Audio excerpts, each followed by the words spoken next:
See if I can figure out how to use this electronic stuff up here. Thank you, Holden. As he said, I am Commander Kim Marks, and my official title is I am the Director of the Navy Office of Community Outreach, located over at Naval Support Activity Mid-South. We are an office that is designed to coordinate all of the Navy's major outreach efforts across the country. In my office, I have a very small staff. We have 17 folks on board. We have 7 active duty officers. I have 5 civilians and 5 sailors. And we pretty much coordinate anything going on in the middle of America, not on the coastlines, to include flyover requests. If a group wants to have an airplane fly over a baseball game, they call my office. We do band performances and band policies. So if you see the U.S. Navy band performing in a parade or at a big event, that's come through my office. I have a National Speakers Bureau where if a civic club in Iowa decides that they want to have an admiral come and speak, they send a request into a gentleman in my office who finds someone across the Navy that's qualified and can go speak to them. We also have a new program this year called the 50-50 program, and it's a program where we're taking 50 senior Navy leaders and we're sending them to 50 markets across the country. We're trying to hit small markets like Cheyenne, Wyoming. And we send them to the city and we have them link up with the mayor, with the media, with universities and college staffs, with business people, pretty much just blanket the market and talk to them about what their U.S. Navy is and what we do. But what I'm here to talk to you about is our largest program. It takes up the bulk of our effort. It's a year-long outreach effort. It's called the Navy Week program.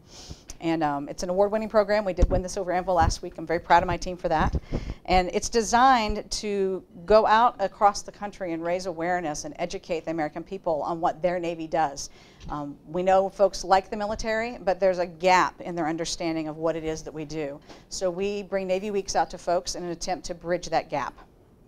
So today I'm going to give you just a little bit of the background of the program. I want to answer the question everyone has on what is a Navy Week, because sometimes it's not what you think it is.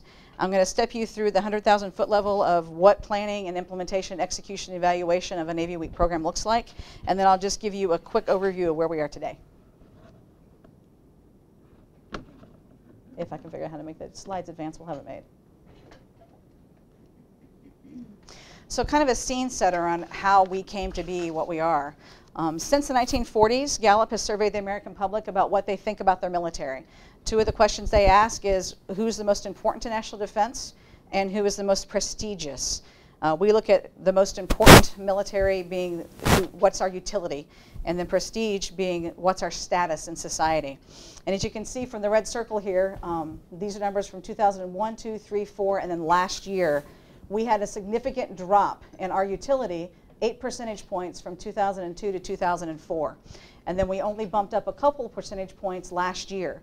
So these, if you do or don't know your history on the wars that we're currently fighting in, 2002 and 2004 coincide with when the military actions in Iraq and Afghanistan and that part of the world increased.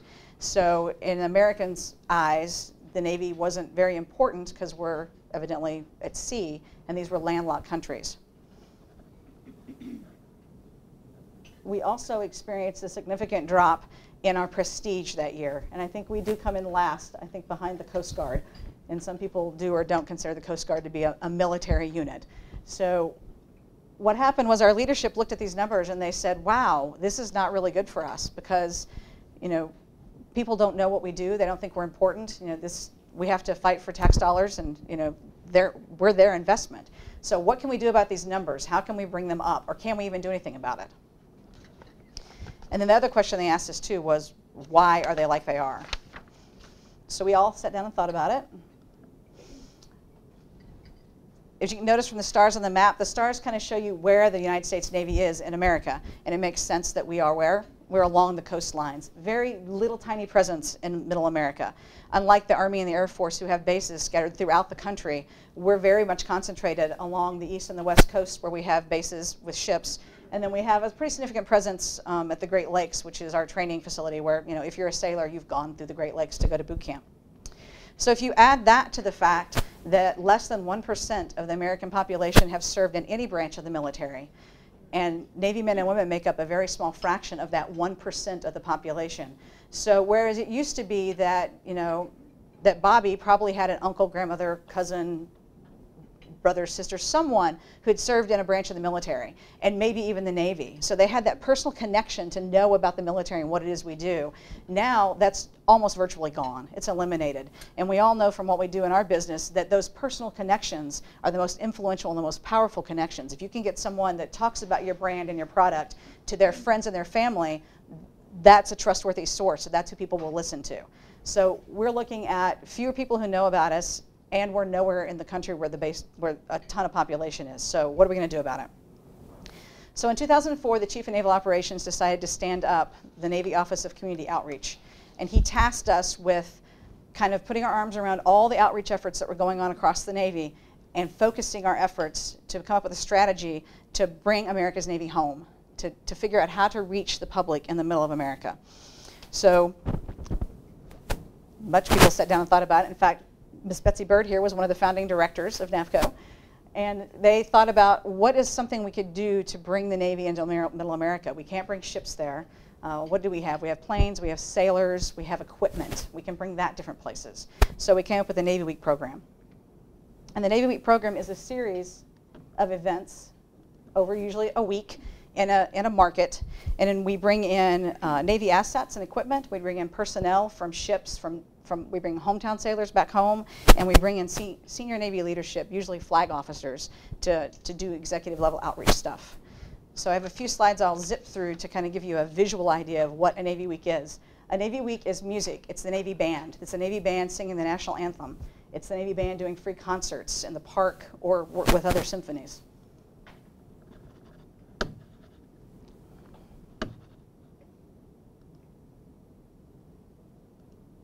It's demonstrations. In this case, typically it's a flight demonstration. It's the Blue Angels, it's the Leapfrogs, our parachute team, and we like to bring Navy divers into cities where there are aquariums, or sometimes if they can get their dive tank to an area, it's Navy divers diving and talking to students and interacting with kids in an aquarium.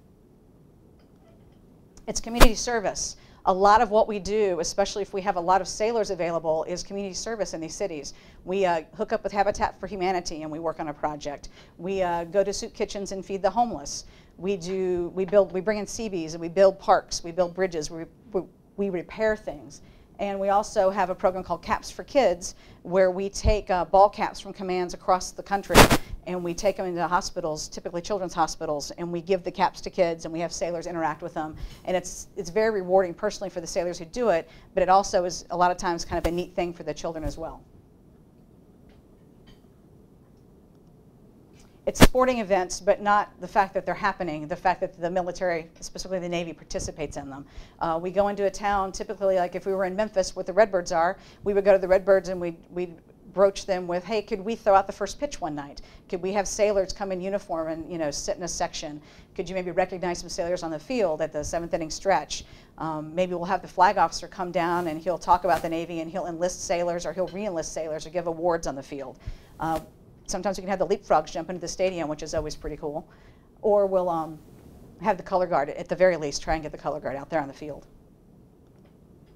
So a Navy Week is government, civic, and corporate engagements. And this is a lot of our executive level outreach, where we bring in a flag officer, we want to meet with the mayor, the city council, we want to talk to elected officials, to business leaders, to all those core key influencers that we have in a city. What's a flag officer? A flag officer is an admiral. It's a senior leader of the Navy. Sorry about that. I did speak Navy speak, didn't I? So that is what a Navy Week is in a nutshell. So when we started thinking about, okay, so we're going to do these Navy Weeks. Now, how are we going to figure out where we want to do these Navy Weeks? And this is where a lot of research comes into play for us. We look at what goes into planning this 10-month calendar of events, this big campaign. We'll use both primary and secondary research when we're looking at where we should do a Navy Weeks in any given year. Gallup is huge for us. We do a lot of Gallup polling, both as part of the planning for Navy Weeks and part of the evaluation of how the Navy Week program went. This is one of 2 key maps that we use from Gallup. This one is a percentage of Americans who said they would recommend the Navy to a child or a grandchild. Recruiting might refer to this as the awareness index on whether the Navy is a good career choice or not. Kind of hard to see. I'm not a fan of the colors they've chose, but what looks like pea green here looks like yellow on my screen. So yellow and then everything up to the dark green. Yellow being not a lot of people would recommend us, green being they love us and they tell all their friends and family to go join the Navy. So we look at this map, and then we take it. This is percentage of Americans who said they know a lot or something about the Navy.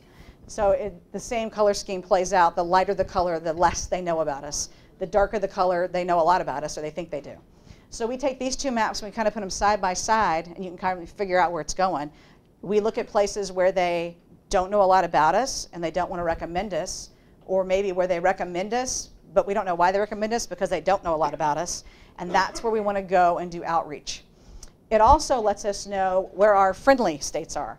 Okay, so we have some states, Florida for instance, where they love us, they know a lot about us, they recommend us to everybody, but we still want to go back there. We want to know where those markets are too, because we want to continue to build those relationships, and we want to be able to maintain those relationships over the years. So we look at those kind of markets, and we always try and revisit them every few years as well. The other thing that we look at is, where have we been? It's kind of hard to see because there's a lot of dots on this map, but this is, since the Navy Week program started in 2005, there are dots on the map for every year through 2010 on where we've done a Navy Week. And we look at this because we want to revisit some places we've gone before where we might want to build on those relationships and keep them going. And we also want to look at our dispersion on any given year. We try to scatter out across the states. And so we look at, okay, in 2007, the green dots, they're pretty much scattered every place. So we had a nice geographic dispersion that year. But then we also want to look at the trend of over the years, have we been hitting a wide swath of the country?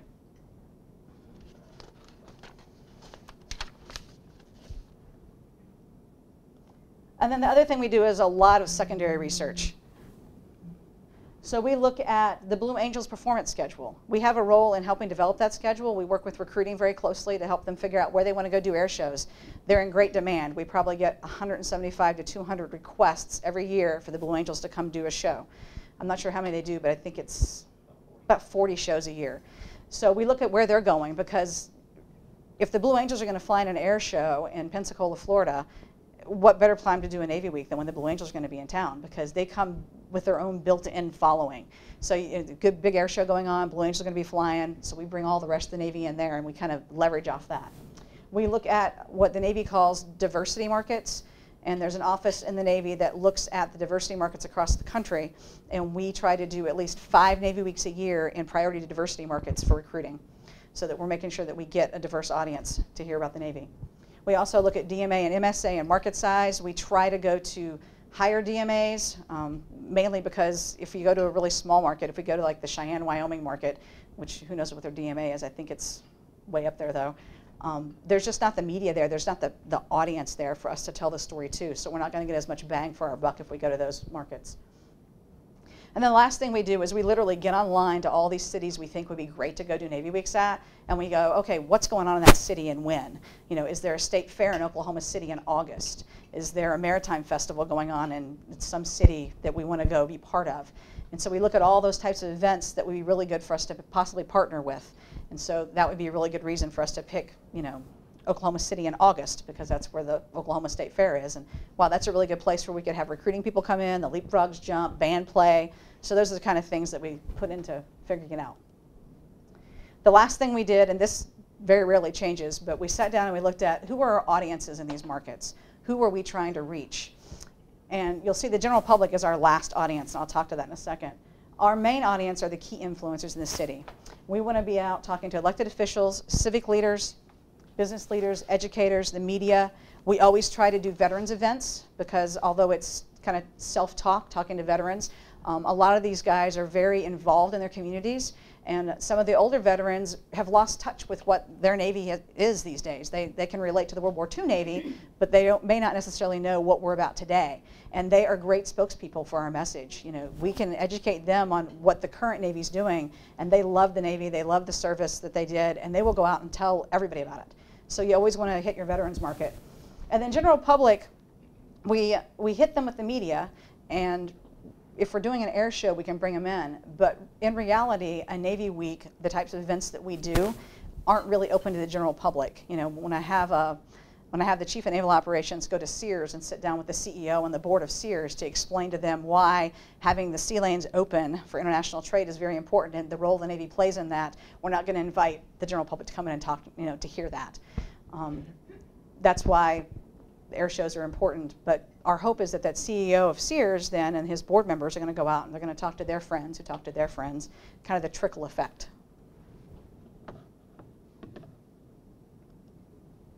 So in 2010, we sat down and looked for 2011, and all of our planning drove us to have one of our largest seasons ever. We scheduled and executed 21 Navy weeks across the country, and here's what they look like on a map. But I find it much easier to talk to them if they're actually in a chart with the names of the cities up there. So the cities in blue indicate a Navy week where we did a Blue Angels air show, and if you can read the chart where it says CONA, CONA stands for the Centennial of Naval Aviation. And they celebrated their 100-year anniversary last year in 2011. And so anywhere where there was a Blue Angels air show, they did special events around that anniversary of the naval aviation. So that's what that means. And then the gray areas are diversity markets. So they're markets where there was a diversity key for us there where we were trying to hit.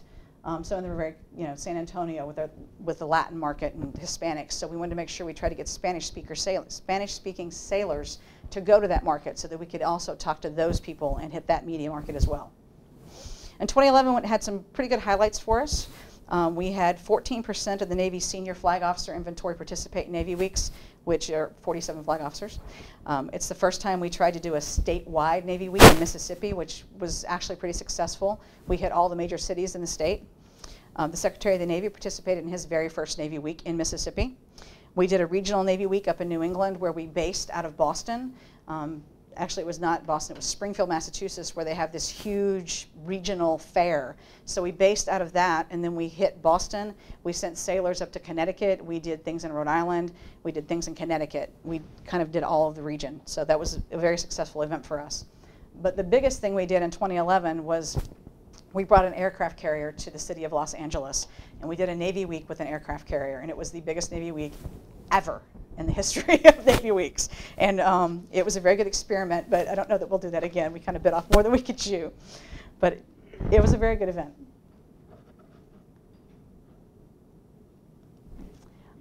When we started talking about goals and objectives and talking about the Silver Anvil package and the Vox package, I could probably talk for a whole hour just on our goals and objectives and how we came up with them and what they looked like. But I wanted to give everybody an idea of what we did try to measure and what we were looking for last year.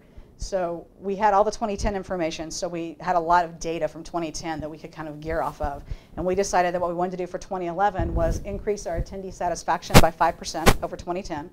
And then we wanted to, working on this concept of getting to understanding and bridging that gap, we wanted to have at least 75% of attendees who attended what we call interactive events, which would be an event where they actually get to speak to somebody, a ship's tour, a speech, something like that. We wanted them to come away feeling like they learned about the Navy.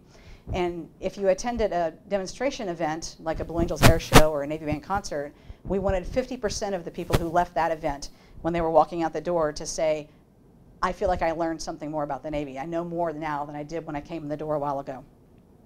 And all of these were measured by Gallup, Gallup surveys. They were in all the cities that we did Gallup information in, and they would do, they were at the event and they did surveys of people as they left the event. We were very successful overall. I didn't do a slide because I could have done a whole bunch of slides on it, but we did manage to increase event satisfaction by 10%. It was 70% in 2011, and more than 75% of attendees at interactive events said they felt like they learned something, the highest ones being where we had a flag officer speaking to a group of people, where 95% of the people who went to those events said that they learned something about the Navy. Not as good in our second set of goals. 63% of people who went to the Blue Angels air shows walked away feeling they learned something about the Navy, but we missed our goal a little bit with Navy bands, with only 40% of people who attended a Navy band concert walked away and said, wow, I learned something about the Navy today. A little disappointing, but it wasn't really surprising because a band concert isn't really someplace you expect to go and get a message delivered to you. You kind of go for entertainment. So we were actually kind of happy, even though the Gallup folks weren't, we were kind of happy with the 40%. But what that did for us, though, is it gave us a goal for this year. We're working with the band masters and with all the band members on, okay, how do you work message delivery into your performance? You know, instead of just making idle chatter in between sets, you know, do you have somebody go up who actually can deliver a message and talk about the importance of the Navy? You know, we have a rule we call 70, 80, 90, where 70% of the Earth is covered by water, 80% of the people live near water, and 90% of goods go by water. Yes. So it's very easy to have a sailor stand up in between sets and talk about, oh, hey, everybody, we're here in Illinois, and did you know that 70% of the Earth is covered by water? So this year, you know, from this research, we're now educating them on how to deliver Navy messages. So hopefully next year, that number will go up. And although, how do I get it back? Oh, how do I get it back? Anybody know? I have to go, sorry. It went away. There we go. Sorry about that. And although we all know that media impressions are not, I'm doomed. We all know that media impressions are not measures of effectiveness. They're measures of performance. And they only tell us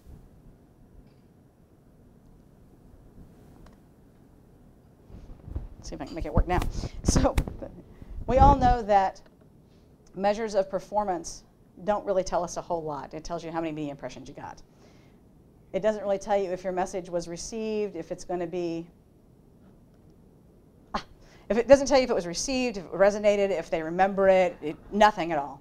Well, you know, in the Navy, numbers are very, very important. And senior Navy leaders want to hear numbers. They don't really buy into the other kinds of research we do. The numbers are very important, so we track them. So we did have a goal to increase our earned media impressions last year, which we met. And we're very excited about this. A lot of this was driven by Los Angeles. If you look across at Los Angeles numbers, they're huge. So we said, okay, we would like to see a 5% increase in earned media impressions in 2011, which we achieved. We had 92 million print, TV, online, and radio impressions. And if you add in the 5.7 million in-person attendee impressions, we had the ability to reach almost 100 million Americans with our message last year, which we thought was pretty fantastic. So just a real quick overview of where we are today. This is a map that shows you the green squares are where we were last year, and then the other squares are where we are in 2012. We kicked off the Navy Week season for 2012 in Phoenix, Arizona in March, and you'll notice that we're not doing as many this year. We scaled back the number of events we're doing because we're partnered this year with the commemoration of the bicentennial of the War of 1812. And we wanted to make sure that we had enough resources to effectively plan and execute those events, because those events are international in flavor. One going on in Baltimore right now, where there are tall ships from all sorts of countries coming in. We've got foreign Navy ships that are coming into the port, and then we've got American ships coming in. And they're calling it a Navy Week, but it's more like an international maritime festival in some of these cities where we're commemorating the War of 1812. And we decided that we needed to have more resources available to throw at planning and executing those, so we scaled back to 15 Navy Weeks. What's the location in Tennessee showing here? What city is that? Nashville, which we did. Here's the list. It's easier to look at a list. So here's the list for 2012. There are 15 Navy Weeks total. 9 of them are bicentennial events. 6 of them are what we call traditional Navy Weeks. We've already did 4 of them, and this week Baltimore is going on. If you're a fan of the Today Show, or if you watch Fox and Friends, tomorrow is the 14th of June, which is Flag Day. And on both of those shows tomorrow morning, you will see Navy music performing. On Fox and Friends, you'll have the choral group, the Sea Chanters, will be in New York live, and they're going to sing the national anthem, and they're doing a segment on the anniversary of the writing of the Star-Spangled Banner. And then we'll have Navy band, I think a 6-band piece in Baltimore, that are also going to be on the Today Show talking about Navy music and the history of the Star-Spangled Banner. So that's kind of something going on this week. We are going to be doing some evaluation this year. We're changing it. Last year, for the last several years actually, we've done a lot of the post-event surveys. This year we decided we wanted to see if we could gauge something a little larger. So we're actually doing citywide pre- and post-Gallup surveys in some of these markets to see if we were able to move the needle on a citywide level. I don't know if I think in cities like New Orleans and Boston and Baltimore, we might have a chance at doing that because we have so much other stuff there. But in our traditional Navy Week cities, like in Nashville, Tennessee, and Spokane, Sacramento, some of those places where we're only bringing a traditional Navy Week to town, I don't know if we'll be as successful at moving the needle citywide. But it'll be a good day to have. We also are going to do content analysis in some of these cities, and the goal of that is to actually see, by looking at the media clips, did our message make it through the clutter of this huge maritime festival? Did any of our messages stick? So we'll be doing that for next year as well. And that is 2011 in a nutshell. I'd be glad to take questions. Yes? No Blue Angels in Memphis this year. It's every couple years. So, yes? I'm real interested in hearing what were the messages that you wanted to deliver, particularly when the Admiral sat next to, went to see your CEO and, business leaders, civic leaders. What are the key takeaway messages that you're giving those guys? Your card? Do you have your card with you? Oh, no. We have wallet cards, actually. We have key Navy messages, big key Navy messages, and they're 70, 80, 90. When we meet with these businesses, one of the important things we want them to realize is that, their well-being depends on free trade and international commerce. The Navy, i.e. pirates, we're out there defending that and keeping the sea lanes open as we've done for more than 200 years. We want people to come away knowing that we're America's away team. When we take an aircraft carrier over to the Arabian Gulf, that's sovereign American territory. We can land and fly aircraft from that. That's how we participated in the wars in Iraq and Afghanistan. We bring a carrier into the Gulf and we fly sorties off of it. So although it's a land war, there are lots of military, naval aviation assets who are participating. And then we also like to tell people that we actually do have sailors on the ground, boots on the ground in those countries. And people go, why are sailors there? Well, because we're part of the team. We're part of the big DoD team. So we're there doing our share of the work. So those are the kind of messages we ask them to kind of come away with. Any other questions? Oh, I can't help it. You said that the aircraft carrier, it was a bit off a little bit more than you Yes. Why? Well, you figure if you heard my staff size is 17, for a typical Navy week, I send about 20 people to a city. In LA, I think I may have had 25. And then we had the ship's personnel. We actually had an aircraft carrier and a couple of smaller ships come in too. So I had my little tiny staff, and we had hundreds of thousands of people come and tour the aircraft carrier.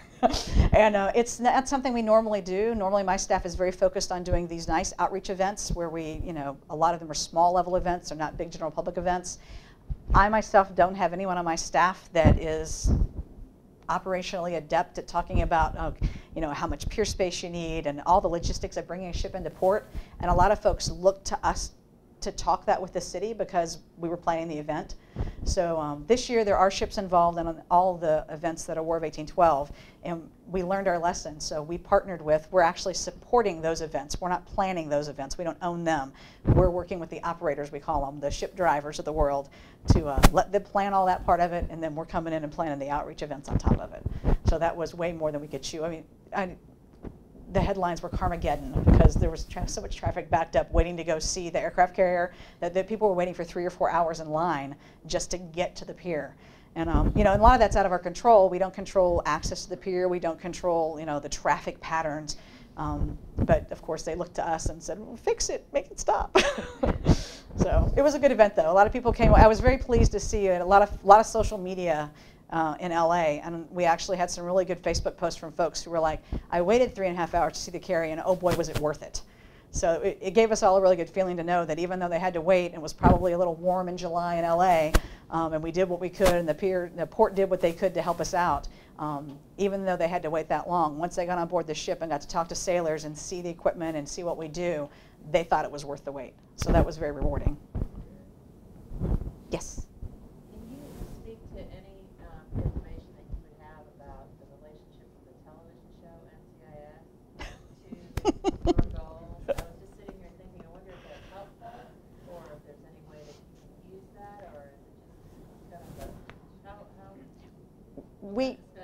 we work with them. There's an office in Hollywood called the Navy Office of Information, LA, and their goal in life is to work with, if you've seen the movie, why did it just slip my head? Thank you, Battleship. You know, we worked closely with that, and we do work with the NCIS group. It's very funny, I wish I had backup slides with me because I actually have polling data from folks where we asked the question, you know, what shows do you watch that involve the Navy? And the #1 show that came back was NCIS, and people who watched NCIS felt like they knew more about the Navy than the average American. So we work with them very closely to try and make sure there's some reality in that show. They do. I mean, I don't watch it. I used to watch it a long time ago. I don't watch it much now, but you know, it's always going to have that Hollywood slant. I mean, they have to. They're trying to make money off of it, but they do work closely with us on, you know, could this happen? Make sure the uniforms look right. Make sure they use the right ranks and titles and things like that. What's going on with Navy bands? As far as Is there a cutback? they were under the threat of a cutback last year. Actually, not just Navy bands, military music in general was there was a proposal to cut them back. They lived through last year's budget cut talks, and I hear that it's up again. I think military music is always in danger of being cut back because a lot of people don't understand what they do. A lot of people don't understand the soft power ability of a Navy band and what they really buy us when they go into, you know, when they do Pacific Partnership and they go into some of these countries where we can't go as sailors and soldiers, but they let the Navy music program come in, and they do a lot of interaction with, you know, civilians and with symphonies around the world. I think it'd be a shame to lose that, but I think that as we get closer to the end of the fiscal year, I think we're going to see more and more proposals to cut military music, which for the Navy would be a shame because we don't have as much as some of the other services do, but there's always that threat.